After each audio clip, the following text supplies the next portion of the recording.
Rip cuts and cross cuts. What are carpenters referring to when we're talking about that? And why is it important? I've got a piece of timber here and I'm just going to put a cut in that. If you look at this, we can see that our timber is made up of small fibers. That's basically it. A whole load of fibers. So an easy way to explain this is if we cut down along these fibers here, that's a rip cut. We're going to cut across the fibers, that's a cross cut. So I'm just going to use my brush as an exaggerated example. We've got the fibers on the brush here, and if you cut down along those fibers, that's a rip cut. If you cut across those fibers, you're cutting across the fibers. It's a cross cut. But why do we need to know that, and why is that important?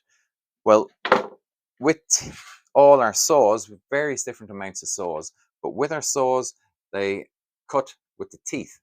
The teeth are different whether you're going to cross cut or rip cut, and it makes a difference.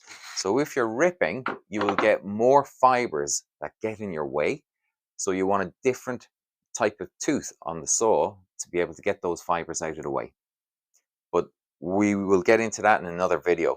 The other reason why is as you get into the carpentry and joinery, you have so many different types of saws that will do different jobs for hand tools and power tools, that it's important to know whether you're going to get the saw or the blade for a rip cut or a cross cut. But is it a situation that it's always either a rip cut or a cross cut? No, it's not. Because with natural timber, you will either be cross cutting or rip cutting, but we've also got man-made materials.